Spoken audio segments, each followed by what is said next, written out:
তাহলে আমাদেরকে 6টি বিষয়ের উপর গুরুত্ব দিয়ে আলোচনা করতে হবে। তার মধ্যে প্রথম নাম্বার বিষয় হচ্ছে মুসলমান হওয়ার জন্য জ্ঞানের প্রয়োজন। 2 নম্বর বিষয় মুসলমান এবং কাফেরের মধ্যে বিশেষ পার্থক্য। 3 নম্বর বিষয় মুসলমানদের চিন্তার বিষয়। 4 নম্বর বিষয় কালেমা তাইয়্যিবার অর্থ।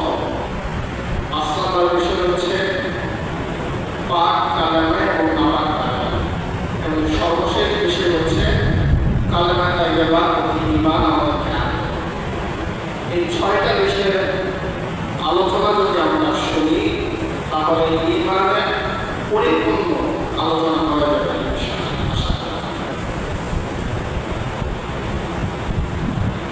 আমার আল্লাহ রাব্বুল আলামিন পবিত্র কোরআনে কারীমের মধ্যে সূরাতুল আসরের সর্বশেষ নম্বর আয়াতের মধ্যে বলছেন ইল্লাল্লাযীনা আমানু ওয়া আমিলুস সালিহাতি ওয়া তাওয়াসাউ বিল হাক্কি ওয়া তাওয়াসাউ বিস সাবর। আল্লাহ বলছেন পৃথিবীর মধ্যে সকল মানুষ লোকের মধ্যে রয়েছে, তবে তারা ব্যতীত তারা ছাড়া যারা ঈমান এনেছে, সৎ কাজ করেছে এবং অপরকে সৎ কাজের উপদেশ দিয়েছে এবং অপরকে ধৈর্যের উপদেশ দিয়েছে, তারা ব্যতীত পৃথিবীর মধ্যে যত মানুষ রয়েছে সকল মানুষই লোকের মধ্যে রয়েছে। ইসলাম আল্লাহ রাব্বুল আলামিনের সবচাইতে বড় একটা নিয়ামত। এই নিয়ামত আল্লাহ রাব্বুল আলামিন মুহাম্মদ রাসূলুল্লাহ সাল্লাল্লাহু আলাইহি ওয়াসাল্লামের মাধ্যমে পবিত্র কোরআনে কারীম নাযিল করেছেন এবং কোরআনে কারীমের মধ্যে আল্লাহ রাব্বুল আলামিন বলে দিয়েছেন ইসলামকে সারা বিশ্বের জন্য আমি নিয়ামতপূর্ণ হিসেবে নাযিল করেছি। বলেন সুবহানাল্লাহ।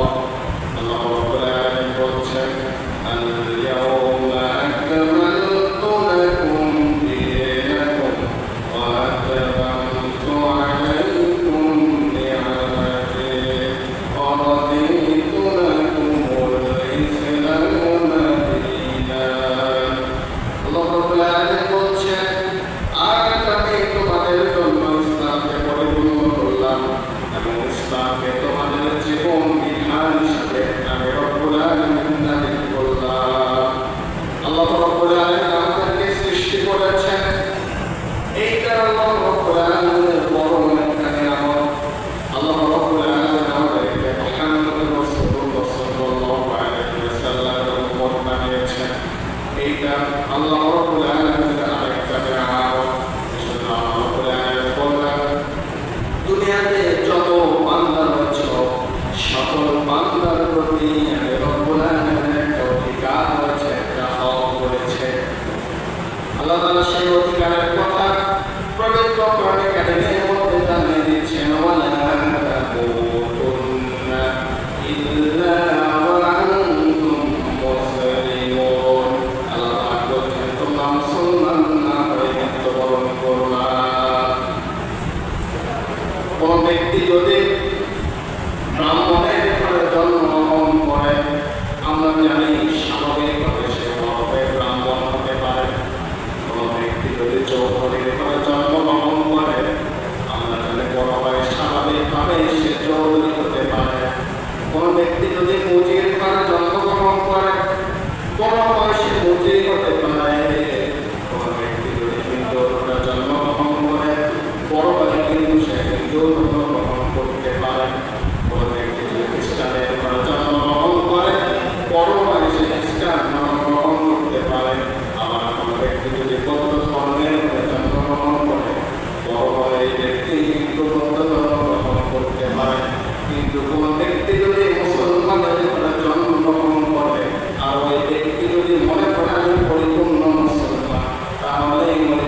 জন বিফল আল্লাহ ইসলাম সামিরন প্রভৃতি আল্লাহ বলছেন আমি নিশ্চয় তোমাদের জন্য কেবলমাত্র শুধুমাত্র একমাত্র ইসলামকে পুরা পৃথিবীর মধ্যে একমাত্র জীবন বিধান হিসাবে মনোনীত করলাম। বলেন সুবহানাল্লাহ। আমরা জানি মুসলমান যারা তারা ইসলাম ধর্ম গ্রহণ করে এবং আল্লাহ রাব্বুল আলামিনের সকল বিধিবিধানকে তারা মেনে চলে, কিন্তু যারা কাফের তারা আল্লাহ রাব্বুল আলামিনের বিধিবিধানকে মানে না, আল্লাহ রাব্বুল আলামিনের বিধিবিধানকে অস্বীকার করে। এজন্য মুসলমান এবং কাফেরের মধ্যে একটা পার্থক্য হচ্ছে দ্বীনি ইলম মুসলমানরা শিক্ষা গ্রহণ করে, কিন্তু এই দ্বীনি ইলম কাফেররা শিক্ষা গ্রহণ করে না। রাসূল সাল্লাল্লাহু আলাইহি ওয়াসাল্লাম বলেছেন তালাবুল ইলমি ফারিদাতুন আলা কুল্লি মুসলিমিন ওয়া মুসলিমা। প্রত্যেক মুসলমান নর-নারীর উপরে দ্বীনি ইলম অর্জন করা আল্লাহ রাব্বুল আলামিন ফরজ করে দিয়েছেন। বলেন সুবহানাল্লাহ। দ্বীনি ইলম এমন একটা বিষয়, এই দ্বীনি ইলমের কথা আল্লাহ রাব্বুল আলামিন পবিত্র কোরআনে কারীমের মধ্যে ইরশাদ করেছেন। আল্লাহ রাব্বুল আলামিন তার পয়গম্বর হযরত মূসা আলাইহিস সালামকে রাতের বেলা স্বপ্ন দেখাচ্ছেন। ও আমার পয়গম্বর মূসা, তুমি দ্বীনি ইলম অর্জনের জন্য হযরত খিদির আলাইহিস সালামের কাছে চলে যাও। হযরত মূসা আলাইহিস সালাম বললেন, আয় রব্বুল আলামিন, খিদির আলাইহিস সালামকে কোথায় খুঁজে পাবো? আল্লাহ বললেন, অমুক স্থানে অমুক জায়গাতে তুমি হযরত খিদির আলাইহিস সালামকে খুঁজে পাবে। হযরত মূসা আলাইহিস সালাম রওনা হয়ে গেলেন। প্রতিমধ্যে তিনি হযরত খিদির আলাইহিস সালামের খোঁজ পাইলেন। হযরত খিদির আলাইহিস সালামকে মূসা আলাইহিস সালাম আবার বলতেছেন, আল্লাহ নবী মূসা, দ্বীনি ইলম অর্জনের জন্য আল্লাহ রাব্বুল আলামিন আপনার কাছে আমাকে পাঠিয়েছেন। হযরত খিদির আলাইহিস সালাম আবার বলতেছেন, ভালো কথা, আপনি আমার কাছ থেকে দ্বীনি ইলম অর্জন করবেন, কিন্তু আমাদের সফরকালের সময়ে আপনি আমাকে একটা প্রশ্ন করতে পারবেন না। বলেন সুবহানাল্লাহ। মূসা আলাইহিস সালাম এবং খিদির আলাইহিস সালাম রওনা হয়ে গেলেন। মূসা আলাইহিস সালাম এবং খিদির আলাইহিস সালাম হাঁটতেছেন, হাঁটতে হাঁটতে নদীর পাড়ে চলে আসলেন। এবার মূসা আলাইহিস সালাম দেখলেন একটা লোক মাঝি নৌকা নিয়ে নদীর পাড়ে আসতেছে। হযরত মূসা আলাইহিস সালাম এবং খিদির আলাইহিস সালাম নৌকায় চড়ে বসলেন। মাঝি তাদেরকে নদীর ওই পাশে পার করে দিল। এবার হযরত খিদির আলাইহিস সালাম নৌকা থেকে নেমে মাঝিকে বলতেছে, ও মাঝি, তুমি তো বিনা পয়সায় আমাকে নৌকা পার করে দিলে, আমার কাছে তো তোমার ধন নেই, আমার কাছে কোনো সম্পদ নেই। নৌকার মাঝি বলতেছে, আপনাকে কোনো অর্থ দিতে হবে না, আপনাকে কোনো সম্পদ দিতে হবে না, কারণ আপনি আল্লাহ রাব্বুল আলামিনের পয়গম্বর, আল্লাহ রাব্বুল আলামিনের নবী। হযরত খিদির আলাইহিস সালামেরা নৌকা থেকে নামার সময় মাঝি নৌকার একটা তক্তা উঠায় ফেললেন, যাতে নৌকার মধ্যে পানি ঢুকে নৌকাটা নদীর মধ্যে ঢুকে যায়।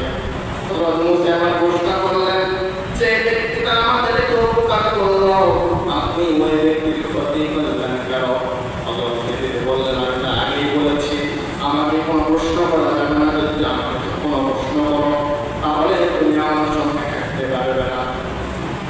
এবার মূসা আলাইহিস সালাম এবং খিদির আলাইহিস সালাম পথ চলতে শুরু করলেন। চলতে চলতে তাদের সামনে ছোট্ট একটা 7 বছরের শিশু চলে আসলো।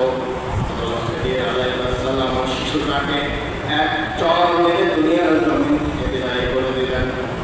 মূসা আলাইহিস সালাম এবার প্রশ্ন করলেন, ও আল্লাহর নবী, যেদিন আপনি কেন এই শিশুটাকে এক চর মেরে দুনিয়ার জমিন থেকে বিদায় করে দিলেন? খিদির আলাইহিস সালাম প্রশ্নের জবাব কিছুই দিলেন না। তিনি বললেন, আমি তো আগেই প্রশ্ন করো তাহলে তুমি আমার সঙ্গে যাইতে পারবে না। হযরত খিদির আলাইহিস সালাম এবং মূসা আলাইহিস সালাম হাঁটতে হাঁটতে একটা গ্রামে চলে আসলেন। গ্রামে আসার পরে গ্রামের মানুষদের কাছ থেকে তারা থাকার জন্য জায়গা চাইলেন, তারা খাবার চাইলেন, কিন্তু গ্রামের মানুষরা তাদেরকে থাকার জন্য জায়গা দিল না, তাদেরকে খাবার দিল না, বরং তাদেরকে গ্রামের মানুষরা গ্রাম থেকে তাড়িয়ে দিল। হযরত খিদির আলাইহিস সালাম গ্রাম থেকে যখন বের হয়ে যাচ্ছেন এবং মূসা আলাইহিস সালাম তার সঙ্গে আছেন, হযরত খিদির আলাইহিস সালাম লক্ষ্য করলেন গ্রামের একটা বাড়ির দেওয়াল যেন ভাঙা রয়েছে। হযরত খিদির আলাইহিস সালাম মূসা আলাইহিস সালামকে সঙ্গে নিয়ে ওই বাড়ির দেওয়ালটা মেরামত করে দিলেন। হযরত মূসা প্রশ্ন করছেন, আপনি যে গ্রামের লোকজন আমাদেরকে খাবার দিল না, থাকার জন্য জায়গা দিল না, আপনি ওই গ্রামের লোকজনের দেওয়ালটা মেরামত করে দিলেন কেন? হযরত খিদির আলাইহিস সালাম এবার সকল প্রশ্নের জবাব দিচ্ছে। আমি প্রথমে নৌকার তক্তাটা সরিয়ে দিয়েছি, কারণ হচ্ছে নৌকার মাঝি আল্লাহ তাআলার সঙ্গে শিরক করেছে, আর আল্লাহ রাব্বুল আলামিন শিরকের গুনাহ কখনো মাফ করেন না। কোনো বেঈমানকে দুনিয়ার জন্য বেঁচে থাকার কোনো অধিকার নেই। এজন্য আমি নৌকার মাঝির তক্তা সরিয়ে দিয়ে নৌকাকে নদীর মধ্যে ডুবায় ফেলেছি এবং দ্বিতীয় শিশুকে আমি চর মেরে দুনিয়ার জমি থেকে বিদায় করে দিয়েছি। এর কারণ হচ্ছে ওই শিশুটা যখন বড় হতো তখন সে আল্লাহ রাব্বুল আলামিনের বিরুদ্ধে কাজ করত, আল্লাহ রাব্বুল আলামিনের বিরুদ্ধে কাজ করত। এজন্য আমি ওই শিশুকে এক চর মেরে দুনিয়ার জমি থেকে বিদায় করে দিয়েছি এবং আমি গ্রামের লোকের যে দেওয়ালটা নির্মাণ করে দিয়েছি এর কারণ হচ্ছে এই বাড়িতে দুইটা মেয়ে থাকে, যুবক মেয়ে। এই মেয়েদের বাবা মা পূর্বে মারা গিয়েছে, তাদের সম্পদগুলো এই দেওয়ালের মধ্যে ছিল। সম্পদগুলো যদি দেওয়াল থেকে বের হয়ে যেত তাহলে গ্রামের মানুষগুলো এগুলো নিয়ে নিত।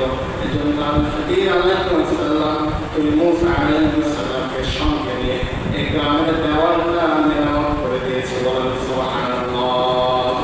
এই জন্য মূসা আলাইহিস সালাম আল্লাহ রাব্বুল আলামিনের ঘোষণা করলেন, আয় রাব্বুল আলামিন, আমরা কোনো কিছু জানি না। হযরত খিদির আলাইহিস সালাম তাকে বললেন, এইটাই হচ্ছে দ্বীনে ইলমের পার্থক্য। দ্বীনে ইলম আমার ভিতরে বেশি আছে, এই জন্য আমি রাব্বুল আলামিন এই কথাগুলো আমাকে জানিয়েছেন এবং দ্বীনে ইলমটা তোমার ভিতরে নেই। রাব্বুল আলামিন এই কথা তোমাকে জানাই না। এই জন্য আমাদের উচিত যে দ্বীনে ইলম, দ্বীনের কোরআনে কারীমের যে কালাম আমাদেরকে শিক্ষা গ্রহণ করতে হবে। দুই নম্বর বিষয় হচ্ছে আমরা যদি ইমানদার হতে চাই তাহলে মুসলমান এবং কাফেরের মধ্যে বিশেষ যে পার্থক্য, সেই পার্থক্য আমাদেরকে জানতে হবে। কাফেররা যেমন আদম আলাইহিস সালামের সন্তান, মুসলমানরাও তেমন আদম আলাইহিস সালামের সন্তান। কাফেররা যেমন পৃথিবীতে বসবাস করে, মুসলমানরাও তেমন পৃথিবীতে বসবাস করে। কাফেরদেরকে আল্লাহ রাব্বুল আলামিন যেরকম জিহ্বা দিয়েছেন, এই জিহ্বা দিয়ে মানুষ ৩৫০০-এরও বেশি স্বাদ গ্রহণ করতে পারে। মুসলমানদেরকেও আল্লাহ রাব্বুল আলামিন জিহ্বা দিয়েছেন, যে জিহ্বা দিয়ে মুসলমানরা ৩৫০০-এর বেশি স্বাদ গ্রহণ করতে পারে। আল্লাহ রাব্বুল আলামিন কাফেরদেরকে অক্সিজেন দিয়েছেন, আল্লাহ রাব্বুল আলামিন আবার মুসলমানদেরকে অক্সিজেন দিয়েছেন। তাহলে মুসলমান এবং কাফেরের মধ্যে পার্থক্য কোথায় হলো? আল্লাহ রাব্বুল আলামিন বলছেন মুসলমান এবং কাফেরের মধ্যে পার্থক্য হচ্ছে ইসলাম এবং কুফরি। মুসলমানরা ইসলাম গ্রহণ করেছে, কিন্তু কাফেররা আল্লাহ রাব্বুল আলামিনকে অস্বীকার করেছে। মুসলমানরা আল্লাহ রাব্বুল আলামিনের আনুগত্য করে, কিন্তু কাফেররা আল্লাহ রাব্বুল আলামিনকে অস্বীকার করে।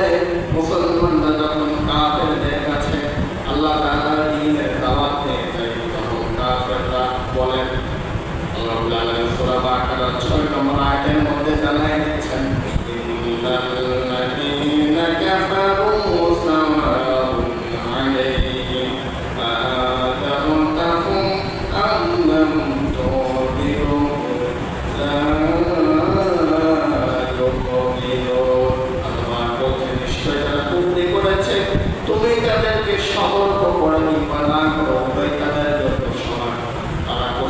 মৃত্যুকালেও কখনোই তারা ঈমান আনবে না।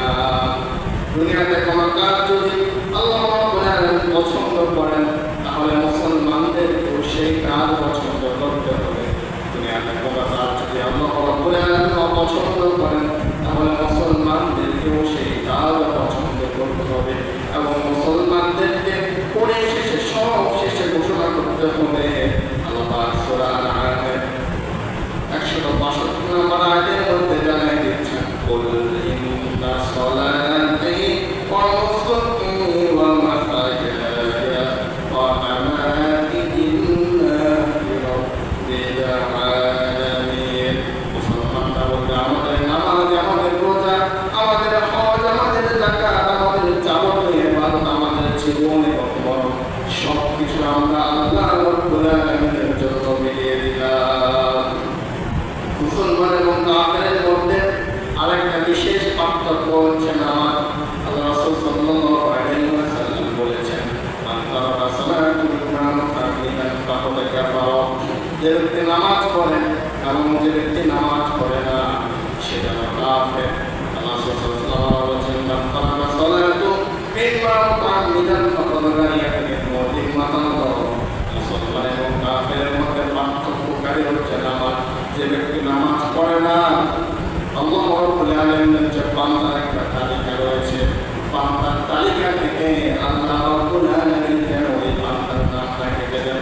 আল্লাহ রাসূল সাল্লাল্লাহু আলাইহি ওয়াসাল্লাম বলেন, মা ইউহাসিবু ফিল আবদি ইয়াওমাল কিয়ামাতিস সালাত। আমাদের ময়দানের সর্বপ্রথম আল্লাহ রাব্বুল আলামিন নামাজের হিসাব নেবেন। নামাজের হিসাব দিতে পারবে আল্লাহ পাক তাকে জান্নাত দান করবেন এবং নামাজের হিসাব ব্যক্তি দিতে পারবে না আল্লাহ পাক রব্বুল আলামিন তাকে জান্নাত দান করবেন। যারা নামাজ পড়বে না তারা জাহান্নামে যাবে এবং যারা নামাজ পড়বে তারা জান্নাতে যাবে। জান্নাতে ব্যক্তিরা যখন জান্নাতের মধ্যে যাবে, জান্নাতের নিয়ামত তাকে গ্রহণ করবে। এলাকার মধ্যে এমন কিছু মানুষ থাকবে যারা জান্নাতে যাবে, তারা দুনিয়াতে আল্লাহ রাব্বুল আলামিনের দ্বীনের কারণে তারা এক জায়গাতে একত্র হতে পারে না। এক জায়গাতে একত্র হলে তাদের কাছে মামলা দিয়েছে। আল্লাহ পাক বললেন, তাদেরকে তোমরা চলে যাও জান্নাতের বেলকুনির মধ্যে। জান্নাতের বেলকুনির মধ্যে গিয়ে তোমরা আলাপ করতে থাকো। যতক্ষণ না আলাপ শেষ হয় ততক্ষণ পর্যন্ত তোমরা আলাপ করতে থাকো। সুবহানাল্লাহ। জান্নাতের ব্যক্তিরা যখন জান্নাতের বেলকুনির মধ্যে আলাপ করতে থাকবে, হঠাৎ করে তাদের চোখটা চলে যাবে নিচের দিকে, জাহান্নামের দিকে।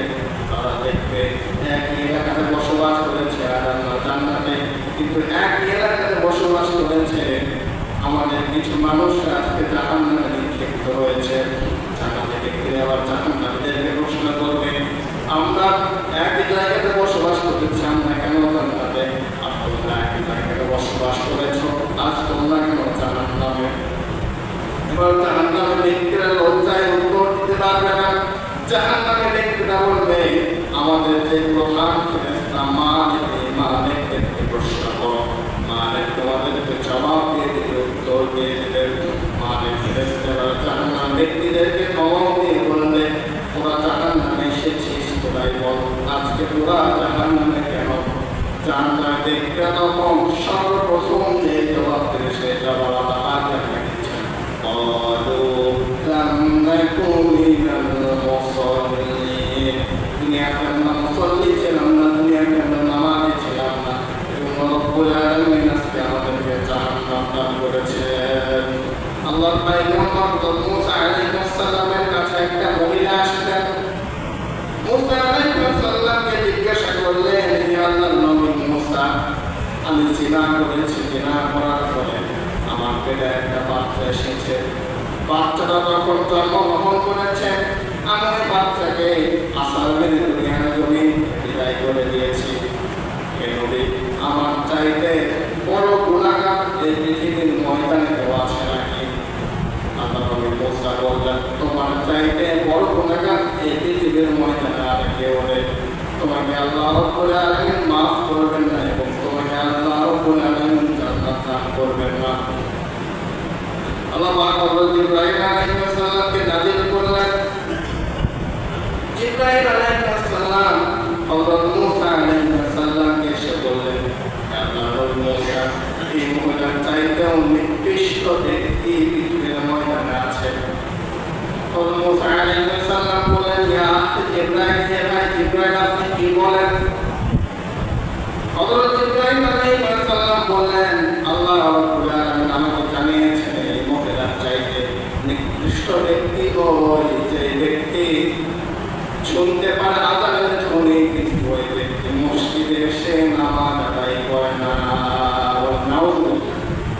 নামাজ যে ব্যক্তি পড়ে না সেই ব্যক্তি জিনাকার ব্যক্তির চাইতে নিকৃষ্ট। যে ব্যক্তি নামাজ পড়ে না সেই ব্যক্তি মানুষ হত্যাকারী ব্যক্তির চাইতে নিকৃষ্ট। মুসলমান এবং কাফেরের মধ্যে বিশেষ আরেকটা পার্থক্য হচ্ছে ইলম এবং আমল। মুসলমানরা আল্লাহ রাব্বুল আলামিনের কথা অনুযায়ী আমল করে, কিন্তু কাফেররা আল্লাহ রাব্বুল আলামিনের কথা অনুযায়ী আমল করে না। তৃতীয় নম্বর বিষয় মুসলমানদের চিন্তার বিষয়। মুসলমানদের সর্বপ্রথম চিন্তার বিষয় হতে হবে মহাগ্রন্থ আল কোরআন। এই কোরআনকে আল্লাহ রাব্বুল আলামিন বিশ্বনবী সাল্লাল্লাহু আলাইহি ওয়াসাল্লামের উপর নাযিল করেছেন। এমন কিতাব আল্লাহ রাব্বুল আলামিন নাযিল করেছেন যে কিতাবের মধ্যে কোনো সন্দেহ নেই, যে কিতাবের মধ্যে কোনো সংশয় নেই। আল্লাহ সূরাতুল বাকারা প্রথম নাম্বার 20টা 2 নম্বর আয়াতের মধ্যে জানিয়ে দিয়েছেন, যালিকাল কিতাবু লা রাইবা ফীহি হুদাল লিল মুত্তাকিন। যালিকাল কিতাবু লা রাইবা ফীহি, এমন এক কিতাব যে কিতাবের মধ্যে কোনো সন্দেহ নেই, যে কিতাবের মধ্যে কোনো সংশয় নেই। এই কিতাবটা আল্লাহ রাব্বুল আলামিন মুত্তাকিনদের জন্য নাযিল করেছেন। কোন ব্যক্তি যদি এই কোরআন কারীমকে শুধু জিন তাড়ানোর জন্য ব্যবহার করে, আবার কোন ব্যক্তি যদি এই কোরআন কারীমকে শুধু চৌধুরী হওয়ার জন্য ব্যবহার করে, এরকম ছোট ছোট নির্দিষ্ট কাজের জন্য এই কোরআন কারীমকে ব্যবহার করে, তাহলে ওই ব্যক্তি লাভবান হতে পারবে। আবার যদি কোনো ব্যক্তি এই কোরআন কারীমকে রাষ্ট্র পরিচালনার জন্য ব্যবহার করে, তবুও ওই ব্যক্তি কোরআন কারীমের দ্বারা লাভবান হতে পারবে। একটা বাস্তব উদাহরণ হচ্ছে, সাপোজ একজন ব্যক্তি একটা সমুদ্র থেকে 2 ফোঁটা পানি নিতে পারবে, আবার ওই ব্যক্তি যদি সমুদ্র থেকে নদী পরিমাণ পানি দিতে চায়, তবুও কিন্তু ওই ব্যক্তি নদী পরিমাণ পানি সমুদ্র থেকে নিতে পারবে। 2 ফোঁটা পানি বেশি না নদী পরিমাণ পানি বেশি? কারণ কোনো ব্যক্তি যদি প্রোগ্রামে করে ছোট ছোট কাজের জন্য এই কোরআন কারীমকে ব্যবহার করে, তবুও সে ব্যক্তি লাভবান হতে পারবে। আবার যদি কোনো ব্যক্তি রাষ্ট্র পরিচালনার জন্য এই কোরআন কারীমকে ব্যবহার করে, তবুও এই ব্যক্তি লাভবান হতে পারবে। আপনার কাছে যদি গুরুত্বপূর্ণ একটা চিঠি আসে,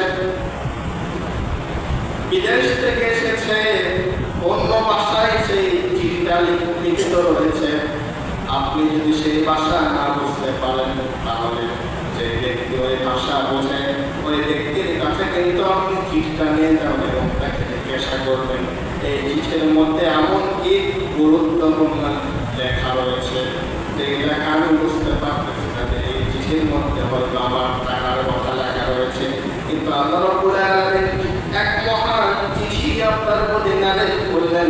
সেই মহান চিঠির নাম হচ্ছে কোরআন কারীম। এই কোরআন কারীমকে আমরা অবহেলা করি। আল্লাহ বলেন, হাদা লাইসা বিকালামিল বাশার, এটি কোনো মানুষের দান নয়, বরং আল্লাহ রাব্বুল আলামিন মানুষের জন্য এই কিতাবে কারীমকে নাযিল করেছে। সুবহানাল্লাহ। আল্লাহ রাব্বুল আলামিন বলেন, ইয়া রাসূলুল্লাহ, ইয়া হাবিবুল্লাহ, এই কোরআনকে আমি আপনার কাছে অপমানিত হওয়ার জন্য নাযিল করে নাই, বরং এই কোরআন কারীমকে আপনার উপর আমি নাযিল করেছি। এই কোরআন কারীমের দ্বারা আপনি সম্মানিত হবেন। আল্লাহ বলেন, তাহা আনজালনা আলাইকাল কোরআনা লিতাশকা। আল্লাহ বলেন, তাহা নবী, আমি এর জন্য এই কিতাব আপনার প্রতি নাযিল করি নাই, সেই কিতাবের দ্বারা আপনি অপমানিত হবেন। এই কিতাবের আপনার প্রতি নাযিল করেছি আপনাকে এই কিতাবের দ্বারা সম্মানিত করার জন্য। বলেন সুবহানাল্লাহ। আল্লাহ রাব্বুল আলামিন এই কিতাবে কারীমকে আমাদের প্রতি নাযিল করেছেন যদি আমরা এই কিতাবে কারীম আমাদের জীবনে ধারণ করতে পারি, এই কিতাবটা যদি আমরা নিজের জীবনকে পরিচালনা করতে পারি, তাহলে আমরা লাভবান হতে পারবো। আর যদি আমরা কোরআনের বিপরীতে গিয়ে অন্য কোনো বিধান দিয়ে নিজেদের জীবন পরিচালনা করতে চাই, তাহলে আমরা অপমানিত হব। কারণ আল্লাহ রাব্বুল আলামিন আমাদের উপর লানত করবেন।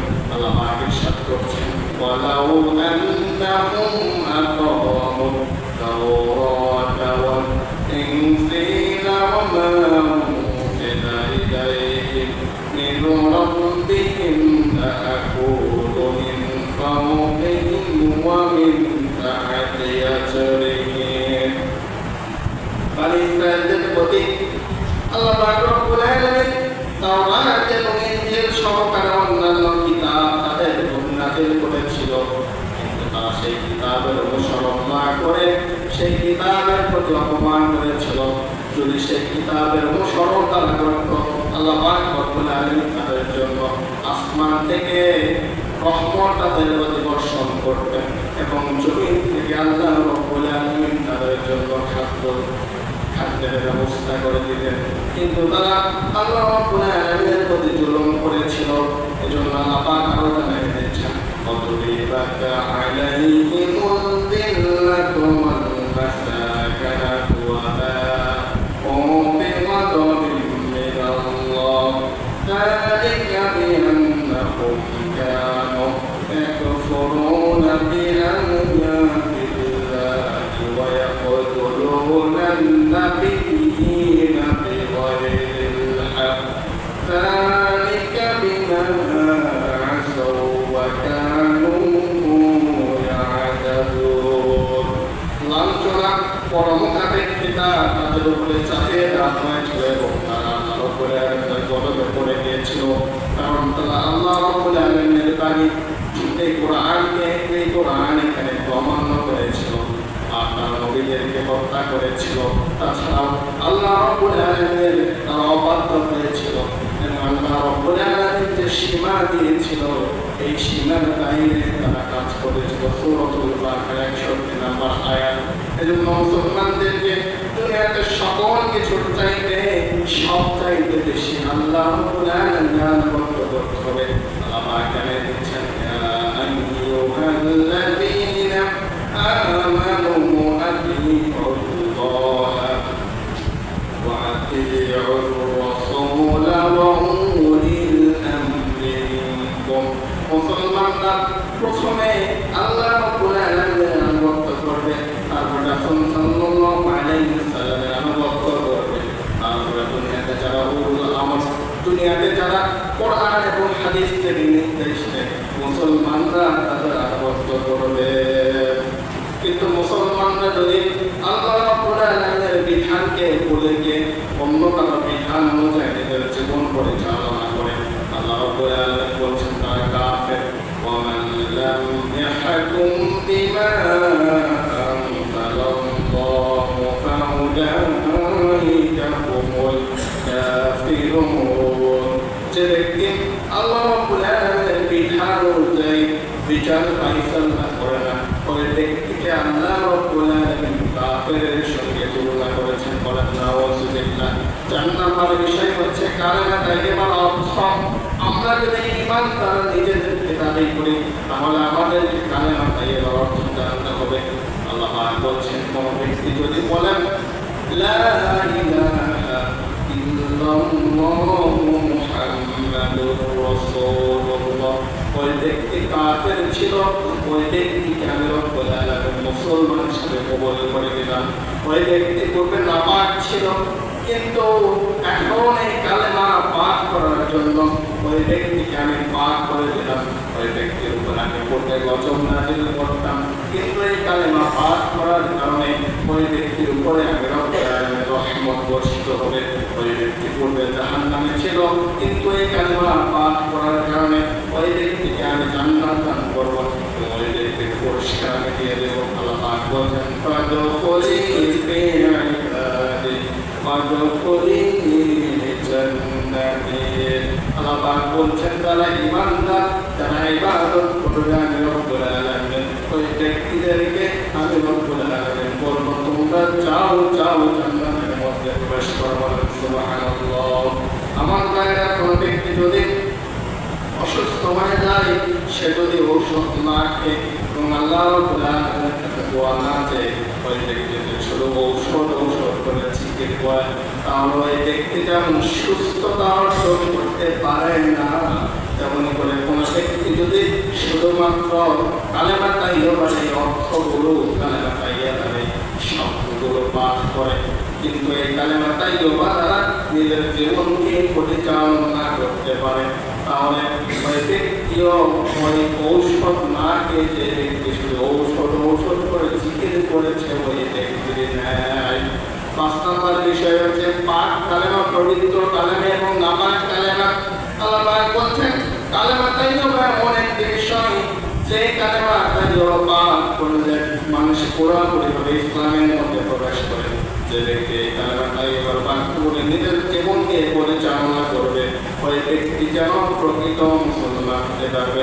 আল্লাহ পাক সম্পর্কে ইরশাদ করেছেন আলাম তারা কাইফা দারাবাল্লাহু মাসালান কালিমাতিন তাইয়্যিবাতিন কাশাজারিন তাইয়্যিবাতিন আসলুহা সাবিতুন ওয়া ফারউহা ফিস সামাই তুমুরু ইয়াকুলুহা কুল্লু হিনা بإذن ربها يضرب الله مثلا للناس لعلهم يتذكرون ومثل كلمات خبيثة كشجرة خبيثة أجتثت من فوق الأرض ما لها من قرء يثبت الله الذين آمنوا بالقول ثابت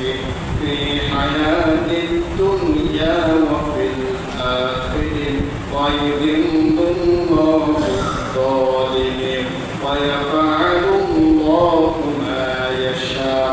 কালেমা তাইয়্যিবার উদাহরণ হচ্ছে একটা মজবুত গাছ, একটা আমের গাছ। আমের গাছের শিকড় যেমন মাটির গভীরে পুঁতে যায়, আমের গাছকে কাটতে হলে অনেক পরিশ্রম করতে হয়, আমের গাছের শিকড়গুলোকে আগে কাটতে হয়, এবং এই গাছটার শাখা প্রশাখাগুলো আকাশের শূন্য লোকে বিস্তৃত। আল্লাহ রাব্বুল আলামিনের হুকুমে এই গাছ থেকে আমরা অনেক ফল পাই। আল্লাহ রাব্বুল আলামিন এই বিষয় মানুষদের উপরে উপদেশ গ্রহণের জন্য দিয়েছেন। এর বিপরীত হচ্ছে কালেমা খবিথা বা অপবিত্র কালেমা। অপবিত্র কালেমা হচ্ছে একটা বাগানের মধ্যে যেমন আগাছা থাকে, আগাছাগুলোকে সহজে যেমন দমন করা যায়, আগাছাগুলোকে যেমন সহজে কেটে ফেলা যায়, তেমনি কাফেরের অন্তর তেমনি কাফেরকে সহজে কেটে ফেলা যায়, কিন্তু মুসলমানদেরকে সহজে কেটে ফেলা যায় না। সর্বশেষ বিষয় হচ্ছে কালেমা তাইয়্যিবা আমাদেরকে ঈমান আনতে হবে। আমরা যদি দুনিয়াতে যে কাজ করি না কেন, আমাদের প্রত্যেকটা একটা উদ্দেশ্য থাকতে হবে। সেই কাজ হচ্ছে আল্লাহ রাব্বুল আলামিনের সন্তুষ্টির জন্য আমরা সেই কাজ করব। যদি আল্লাহ রাব্বুল আলামিনের সন্তুষ্টির জন্য আমরা সেই কাজ করতে পারি, আল্লাহ পাক আমাদের দিচ্ছেন রব্বানা আতিনা ফিদ দুনিয়া হাসানাতাও ওয়া ফিল আখিরাতি হাসানাতাও ওয়া কিনা আযাবান নার।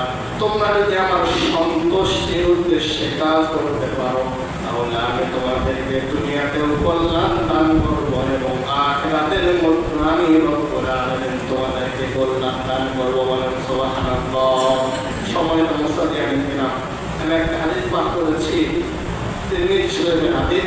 রাসূল সাল্লাল্লাহু আলাইহি ওয়াসাল্লাম বলছেন, আদ-দুনিয়া সিজনুল মুমিনিন ওয়া জান্নাতুল কাফিরিন। দুনিয়া হচ্ছে মুমিনদের জন্য জেলখানার মতো এবং কাফেরদের জন্য জান্নাতের মতো। যারা মুমিন তাদের কষ্ট আসবে, তবুও তাদেরকে কষ্ট সহ্য করে আল্লাহ রাব্বুল আলামিনের সন্তুষ্টির জন্য কাজ করে যেতে হবে। তাহলে আল্লাহ রাব্বুল আলামিনের সুমহান জান্নাত তারা লাভ করতে পারবে এবং কাফেরদেরকে আল্লাহ রাব্বুল আলামিন সেই জাহান্নামের জন্য শাস্তি তাদের জন্য অবধারিত করে রেখেছে। আমি যে কথাগুলো বললাম আল্লাহ রাব্বুল আলামিন সর্বপ্রথম আমাকে এবং আপনাদের বোঝা